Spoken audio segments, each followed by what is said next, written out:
விருச்சக ராசி நேயர்கள் அனைவருக்கும் வணக்கம். உங்க வாழ்க்கையை மாற்ற போற சில முக்கியமான ரகசியங்களை பத்தி இந்த வீடியோ பதிவில் பார்க்க போறோங்க. அதனால இந்த வீடியோவை ஸ்கிப் பண்ணாம பாருங்க.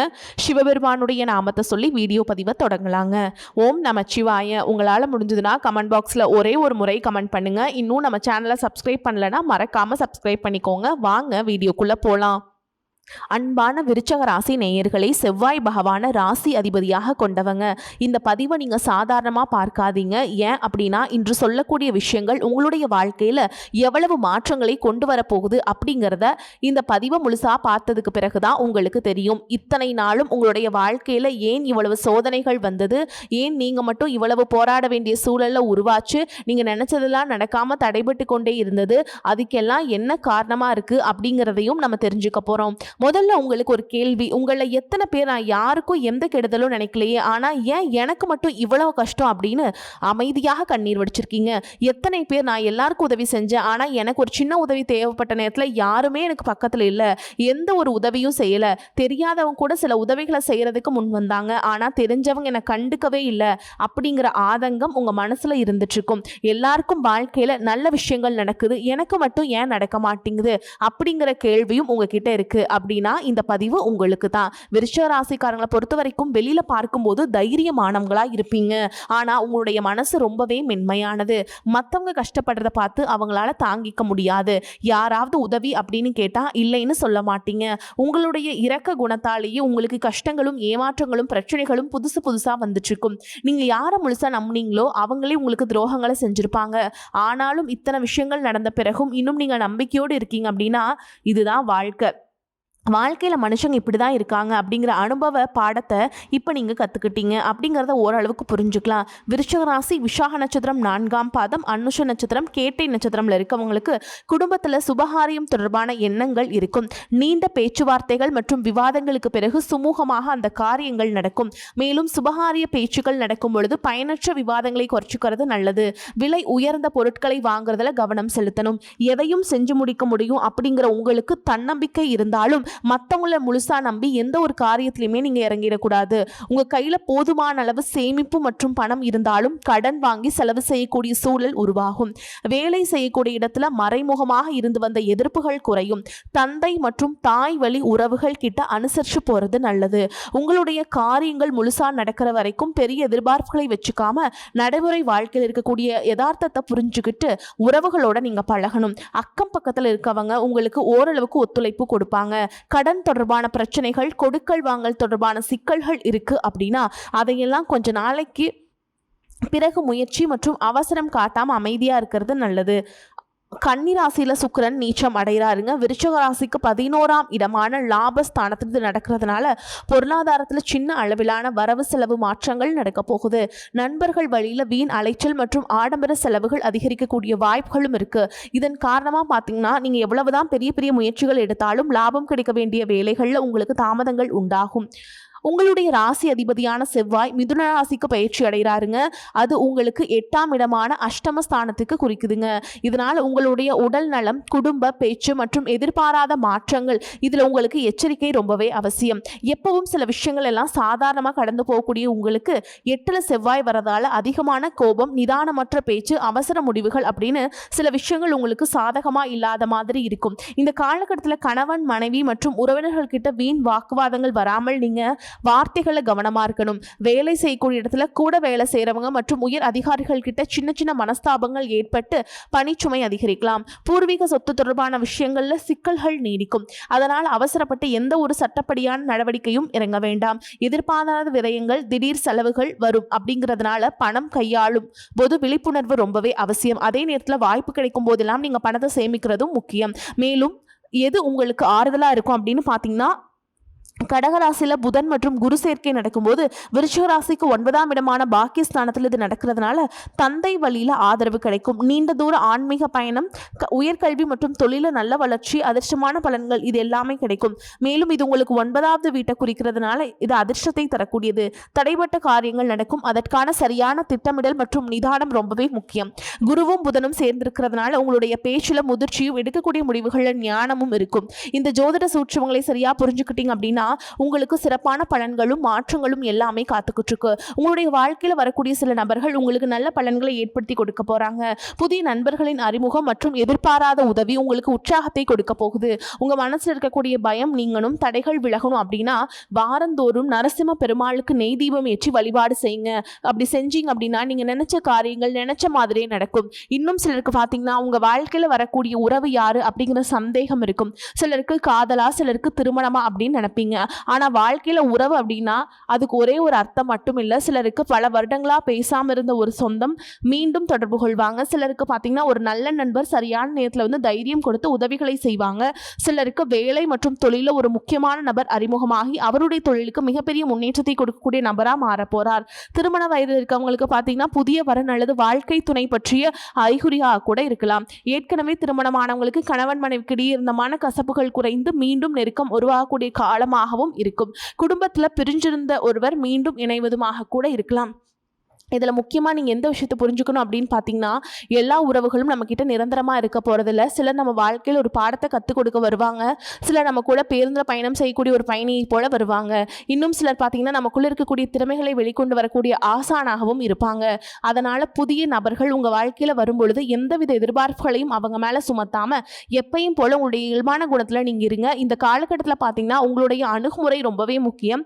யாராவது என்னை தேடி வரட்டும் அப்படின்னு காத்திருக்கிறத விட நீங்களும் ஒரு உறவுகளாக இருக்க தயாராக இருங்க. நல்ல ஒரு உறவுகளாக ஒரு சின்ன ஃபோன் கால் அல்லது ஒரு சந்திப்பு, ஒரு சின்ன பேச்சுவார்த்தை கூட உங்களுடைய வாழ்க்கையின் அடுத்த அத்தியாயத்தை ஆரம்பிக்க காரணமாக இருக்கலாம். அதனால் பலன்களில் சொல்லக்கூடிய உறவு அப்படிங்கிறது ஒரே மாதிரியான பலன் இல்லை. உங்களுடைய வயது, குடும்ப நிலை, வேலை, திருமண வாழ்க்கை எல்லாத்தையும் பொறுத்து உங்களுக்கான பலன்கள் மாறுபடும்.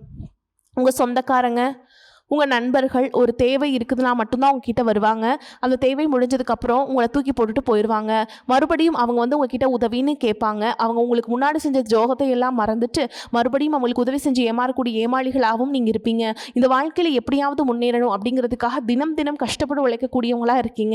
என்னோட வாழ்க்கையில என் மனசாட்சிக்கு தெரிஞ்சு நான் யாருக்குமே கெடுதலையோ கஷ்டத்தையோ துன்பத்தையோ கொடுத்ததில்ல, எனக்கு மட்டும் ஏன் இந்த மாதிரி எல்லாமே நடக்குது அப்படின்னு பெரும்பாலான நபர்கள் நிறைய நேரத்தில் சொல்லிட்டு தான் இருக்கீங்க. உங்களை பொறுத்த வரைக்கும் ஒரு பிரச்சனை வரும், அது கொஞ்ச நாளுக்கு அப்புறம் அந்த பிரச்சனை போயிடும். இந்த மாதிரி பிரச்சனை வரும் போகும் அப்படிங்கிற நிலைமையில தான் நிறைய பேர் இருக்கீங்க. நீங்கள் என்னதான் அந்த பிரச்சனையை தவிர்க்கணும் அப்படின்னு நீங்களா ஒதுங்கி போனாலும் உங்களை சுற்றி இருக்கவங்க உங்களை சும்மா விடுறதில்லை. கூடவே இருக்கக்கூடிய சில குடும்ப உறவுகளும் எதையாவது ஒரு காரணத்தை சொல்லி குடும்பத்துக்குள்ளேயும் வெளியிலையும் ஏதாவது ஒரு பிரச்சனைகளை கொண்டு வந்துட்டு தான் இருக்காங்க. சூரியனும் சுக்கிரனும் இணையக்கூடிய இந்த சுக்கிர ஆதித்ய யோகம் பார்த்தீங்கன்னா ஜோதிடத்தில் அதீத செல்வ செழிப்பு, ஆடம்பர வாழ்க்கை மற்றும் ராஜயோக பலன்களை கொடுக்கும் அப்படின்னு சொல்லியிருக்காங்க. இந்த யோகத்தின் காரணமாக உங்களுக்கு பண வரவு, கலைத்துறையில் வெற்றி, திருமண வாழ்க்கை, மகிழ்ச்சி மற்றும் திடீர் யோகங்கள் எல்லாமே கிடைக்க போகுது. எதிர்பாராத பணவரவு, செல்வ செழிப்பு மற்றும் ஆடம்பரமான வாழ்க்கை உங்களுக்கு அமையும். சினிமா, டெக்ஸ்டைல்ஸ் மற்றும் ஆபரணங்கள் சார்ந்த தொழில்களில் இருக்கவங்களுக்கு அபரிமிதமான லாபம் கிடைக்கும் போது சூரியனின் சேர்க்கையால் சமூகத்தில் செல்வாக்கு, பெயர், புகழ் மற்றும் ஆளுமை திறன் உங்களுக்கு அதிகரிக்கும். அடுத்ததாக பார்த்தீங்கன்னா கடகராசியில் உச்சம் அடையக்கூடிய குருவால் உங்களுடைய தன்னம்பிக்கை உயரப்போகுது. குடும்பத்தில் மகிழ்ச்சி கூடும். நீண்ட நாள் உடல் ஆரோக்கியம் இல்லாமல் இருந்தீங்கன்னா மீண்டும் உடல்நிலை சரியாகும். புதிய சொத்துக்கள் மற்றும் வாகனங்கள், செல்வ சேர்க்கை இது எல்லாம் ஏற்படும். புதிதாக வேலை தேடிட்டு இருக்கவங்களுக்கு வேலை கிடைக்கும். வேலையில் இருக்கவங்களுக்கு பதவி உயர்வு, இடமாற்றம் மற்றும் புதிய பொறுப்புகள் எல்லாமே கிடைக்கும். மாணவர்களுக்கு கல்வி சிறக்கும். வெளிநாடு செல்வதற்கான வாய்ப்புகள் உருவாகும். நீண்ட நாட்களாக இருந்த நோய் உங்களுக்கு நீங்கும். மன அமைதியும் நேர்மறையான ஆற்றலும் அதிகரிக்கும். பேச்சுவார்த்தையில் உங்களுக்கு எப்போவுமே நிதானம் இருக்குங்க. அதே நேரத்தில் கஜகேசரி யோகத்தின் மூலமாக சமூகத்தில் உங்களுடைய கௌரவம், அந்தஸ்து எல்லாமே உயரப்போகுதுங்க. ராகு கேது பயிற்சியின் மூலமாக ராகு மகர ராசிக்கும் கேது கடகராசிக்கு பயிற்சியாகிறாங்க. இந்த பயிற்சிகள் காரணமாக கும்பத்தில் இருக்கக்கூடிய ராகு தொழில்நுட்பம், கண்டுபிடிப்புகள் மற்றும் சமூக மாற்றங்களில் முன்னேற்றத்தை கொடுப்பாரு. டிசம்பருக்கு பிறகு மகரத்திற்கு செல்லும் பொழுது கடின உழைப்பு மற்றும் தொழில் சார்ந்த பொறுப்புகள் வந்து உங்களுக்கு அதிகரிக்கும். கேதுவின் தாக்கம் எப்படி இருக்கும் அப்படின்னு பார்த்தீங்கன்னா உங்களுடைய தனிப்பட்ட அடையாளம் மற்றும் அகங்காரத்தை குறைச்சி சிறப்பான முன்னேற்றத்தை கொடுக்க போகிறாங்க. குடும்ப உறவுகள் மற்றும் உணர்ச்சிகளில் அதிக கவனம் செலுத்த வேண்டியதாக இருக்கும். உங்களுடைய திறமைக்கு அங்கீகாரமும் கடின உழைப்புக்கு ஏற்ற வெற்றியும் கிடைக்க போகுது. மேலும் உங்களுக்கு சிறப்பான பலன்கள் எல்லாம் கிடைக்கணும் அப்படின்னா ராகு கேது பாதிப்புகளை குறைக்கிறதுக்கு காளகஸ்தி போன்ற ஸ்தலங்களுக்கு சென்று வழிபாடு செஞ்சுட்டு வந்தீங்க அப்படின்னா மன நிம்மதியும் புதிய தெம்பும் கிடைக்கும். அடுத்ததாக சனி பகவானை பொறுத்த வரைக்கும் எப்போவுமே கடின உழைப்புக்கு நல்ல பலன்களை கொடுக்கக்கூடியவர். உழைப்புக்கேற்ற உயர்வு, நிதானமான முன்னேற்றம் இருக்கும். இதுவரைக்கும் கடன் பிரச்சனைகள் இருக்கீங்க, நீதிமன்றத்தில் வழக்கு இருக்கு அப்படின்னா அதுவெல்லாம் உங்களுக்கு முடிவுக்கு வரும். மேலும் ஏழை எளியவர்களுக்கு உதவுறது, சனிக்கிழமைகளை குலதெய்வ வழிபாடு மற்றும் ஆஞ்சநேயர் வழிபாடு செய்வதன் மூலமாக சனி பகவானுடைய தாக்கத்தை குறைச்சி உங்களுக்கு சிறப்பான பலன்களை கொடுக்கும் அப்படிங்கிறத நீங்கள் ஞாபகம் வச்சுக்கணும். இது வரைக்கும் உங்கள் லட்சியத்துக்காகவும் குடும்பத்துக்காகவும் கஷ்டப்பட்டு உழைச்சி உங்களுடைய உடல்நலனை கவனிக்காமல் விட்டுட்டு இருந்திருப்பீங்க. இப்போ வரைக்கும் சிலருக்கு அது வெளியில் தெரியல அப்படின்னாலும் சின்ன சின்ன பிரச்சனைகள் மூலமாக உங்களுக்கு தொந்தரவு கொடுத்துட்டு வந்திருக்கும். அந்த உடல் சார்ந்த பிரச்சனைகள் முழுவதும் குணமாகணும் அப்படின்னா அதற்கு தகுந்த சிகிச்சை முறைகளை எடுத்துக்கிறது மட்டும் இல்லாமல் உங்களுடைய உடல் நலனையும் நீங்கள் பாதுகாக்கணும். உங்ககிட்ட நிறைய ஆற்றல் இருக்குது, திட்டங்கள் இருக்குது, கடின உழைப்பு எல்லாமே இருக்குது. ஆனால் உடல் ஆரோக்கியம் இல்லாமல் போச்சு அப்படின்னா உங்களால் எதையுமே சாதிக்க முடியாது. இதற்கு பிறகாவது உங்களுடைய உடல் ஆரோக்கியத்தில் நீங்கள் கூடுதலான கவனம் செலுத்தினீங்க அப்படின்னா நீங்கள் செய்யக்கூடிய எல்லா காரியத்திலுமே உங்களுக்கு வெற்றி கிடைக்கும். எதிரிகள் எல்லாம் ஜெயிச்சு வருவீங்க. சிலர் பார்த்தீங்கன்னா நல்ல வேலை கிடைக்காம வீட்லையும் சரி சமுதாயத்திலையும் சரி நிறைய பேருடைய கிண்டலுக்கும் கேலிக்கும் ஆளாகி இருப்பீங்க. இன்னும் சிலர் குடும்ப கஷ்டத்துக்காக பிடிக்காத ஒரு வேலைக்கு போயிட்டு இருந்திருப்பீங்க. இதற்கு பிறகு உங்களுடைய தன்னம்பிக்கை அதிகரிக்கும். புதிய புதிய தொழில்நுட்பங்களை எல்லாம் கற்றுக்கிட்டு நல்லதொரு வேலையில் சேர போறீங்க. அரசியல்வாதிகளை பொறுத்த வரைக்கும் புதிய பொறுப்புகள் புதிய பதவிகள் எல்லாமே தானாக உங்களுக்கு கிடைக்க போகுதுங்க. நம்மளுடைய குடும்ப உறவுகள் நம்மளுடைய நண்பர்கள் அப்படின்னு சொல்லிட்டு சிலருக்கு பெரிய ஒரு தொகையை கடனாக கொடுத்துட்டு அதை திரும்ப வாங்க முடியாமல் கேட்க முடியாமல் ஒரு விதமான மன அழுத்தத்துக்குள்ளாகி இருப்பீங்க. அதனாலேயே உங்களுடைய உறவு கெட்டு போயிருந்திருக்கும். அந்த பணம் உங்களுக்கு திரும்ப கிடைக்காது அப்படின்னு நீங்கள் முடிவே செஞ்சுருப்பீங்க. உங்ககிட்ட பணம் வாங்கினவங்க அவங்களுடைய தவறை புரிஞ்சுக்கிட்டு மனசாட்சியோடு உங்களுக்கு அந்த பணத்தை திருப்பி கொடுப்பாங்க. குடும்பத்தில் இருக்கக்கூடிய நெருக்கடிகள் விலகும், செல்வாக்கு அந்தஸ்து உயரும், கடவுள் நம்பிக்கை அதிகமாகும், பெரியவர்களுடைய உதவி கிடைக்கும், உறவுகளில் இருந்த சண்டை சச்சரவுகள் முழுவதுமாக விலகும், புதிய நண்பர்களும் உங்களுக்கு உதவி செய்வாங்க, தொழிலில் ஏற்பட்ட நெருக்கடிகள் விலகும், பொருளாதார ரீதியாக நலிவடைந்த நிறுவனங்கள் முன்னேறவும் போகுதுங்க. மேலும் மேலும் எதிர்பார்த்த லாபமானது உங்களுக்கு வியாபாரத்தில் கிடைக்க போகுது. புதிதாக தொழில் தொடங்கணும் அப்படின்னு நினைக்கிறவங்க இந்த காலகட்டத்தில் நீங்கள் தொழில் தொடங்கலாம். இதுவரைக்கும் உங்கள் குடும்ப உறவுகளுக்கு நீங்கள் பெருசாக முக்கியத்துவம் கொடுத்துட்டு இருக்க மாட்டீங்க. எத்தனையோ கஷ்டமான சூழல்களில் உங்களோட எல்லாவற்றையும் சகித்து கொண்டிருந்த குடும்ப உறவு அந்த சகிப்புத்தன்மை இழந்து கடமைக்கு ஏதோ ஒரு வாழ்க்கையை வாழ்ந்துட்டு இருக்க மாதிரி சூழல்ல இருந்திருப்பாங்க. என்னதான் நீங்க குடும்ப உறவுகளை பத்திரமா பாத்துக்கிறேன், எல்லாத்தையும் பூர்த்தி செஞ்சு கொடுக்குறேன் அப்படின்னு சொன்னாலும் குடும்ப உறவுகள் கிட்ட நீங்க மனம் விட்டு பேசணும். நீங்க 20 வயசுல இருந்தாலும் சரி 70 வயசுல இருந்தாலும் சரி குடும்பத்தில் இருக்கவங்களுடைய மனநிலையை நீங்க எல்லா கட்டத்திலையுமே புரிஞ்சுக்கணும். அவங்களுடைய வார்த்தைகளுக்கு மதிப்பு கொடுத்து சில விஷயங்களை திருத்திக்கிட்டும் சில விஷயங்களை மாத்திக்கிட்டும் நீங்க இருந்தீங்க அப்படின்னா உறவுகள் உங்களை தலையில தூக்கி வச்சு கொண்டாடுவாங்க. உங்களை பொறுத்த வரைக்கும் குடும்பத்துல நிம்மதி முழுசா கிடைக்கணும் அப்படின்னா சில இடங்கள்ல விட்டு கொடுத்து போறது தான் நல்லது அப்படிங்கிறத ஞாபகம் வச்சுக்கோங்க. இதையெல்லாம் சரியா செய்யாத காரணத்தினால தான் நிறைய பேருடைய குடும்பத்துல கணவன் மனைவியா இருப்பாங்க, வெளியில போவாங்க வருவாங்க, ஆனா உண்மையான அந்யோன்யம் இருக்காது. சரியாக பேசிக்க கூட மாட்டாங்க.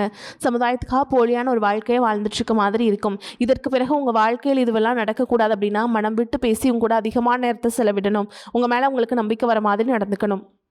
பண வசதி வாய்ப்புகள் எல்லாருக்கும் தேவை அப்படின்னாலும் அதை வச்சு நிம்மதியான அழகான ஒரு வாழ்க்கையை வாழ முடியாதுங்க.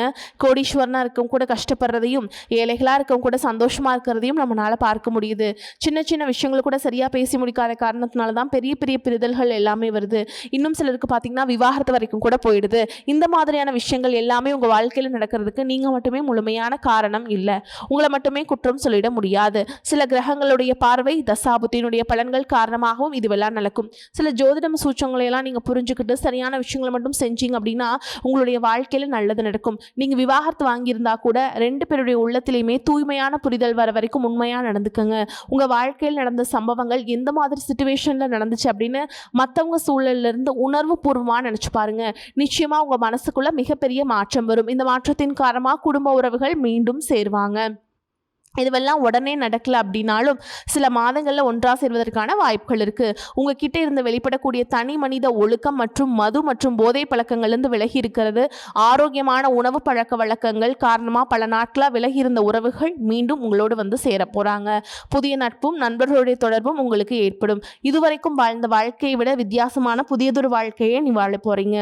உங்களுடைய நல்ல எண்ணங்களுக்கு எப்போவுமே உங்களுக்கு நல்லதே நடக்கும், நல்லது மட்டும்தான் நடக்கும். நம்பிக்கையோடு ஒவ்வொரு அடியுமே எடுத்து வைங்க. கண்டிப்பாக கடவுள் உங்களை முன்னேற்ற பாதையில் கூட்டிகிட்டு போயிட்டே இருப்பாருங்க. தடைகளை எல்லாம் தகர்த்தெறிஞ்சு நீங்கள் சாதிக்க போகிறீங்க. இப்போ வாய்ப்புகள் வந்து ஒரே ஒரு முறை தாங்க கதவை தட்டும். இப்போ வந்து வாய்ப்புகள் உங்களுக்கு வந்து கதவை தட்டுற நேரமாக அமைஞ்சிருக்குது. அந்த வாய்ப்புகளை சரியாக பயன்படுத்திக்கிட்டு நீங்கள் முன்னேற்ற பாதையில் போயிட்டே இருக்கணும். நீங்கள் அந்த வாய்ப்புகளை தவற விட்டீங்க அப்படின்னா அந்த வாய்ப்புகள் மறுபடியும் வந்து உங்களுக்கு திரும்ப கிடைக்கவே கிடைக்காது. அதனால் கட்டாயமாக இந்த வாய்ப்புகளை பயன்படுத்திக்கிட்டு நீங்கள் வாழ்க்கையில் முன்னேறணும். அதே மாதிரிங்க உங்களை பொறுத்த வரைக்கும் பரிகாரம் அப்படின்னு பார்த்தோன்னா நீங்கள் என்ன பண்ணணும்னா செவ்வாய்க்கிழமையில வந்து முருகப்பெருமானுடைய கோவிலுக்கு போயிட்டு செவ்வரளி மாலையிட்டு அர்ச்சனை செய்து வழிபாடு செஞ்சுட்டு வரது உங்களுக்கு ஏற்றத்தை ஏற்படுத்தி கொடுக்கும். அதே மாதிரி சனிக்கிழமைகளில் நீங்கள் என்ன பண்ணுறீங்கன்னா ஆஞ்சநேய பெருமானுக்கு வெண்ணெய் சாற்றி வழிபாடு செய்கிறது உங்களுக்கு ஏற்றத்தை ஏற்படுத்தி கொடுக்கும். வெண்ணெய் எப்படி உருகி போகுமோ அதே மாதிரி உங்கள் வாழ்க்கையில் இருக்கக்கூடிய கஷ்டங்கள் எல்லாமே அப்படியே கரைஞ்சு எல்லாமே போயிருங்க. அதனால் நீங்கள் ஆஞ்சநேய பெருமானை வந்து கட்டாயமாக வழிபாடு செய்யணும்.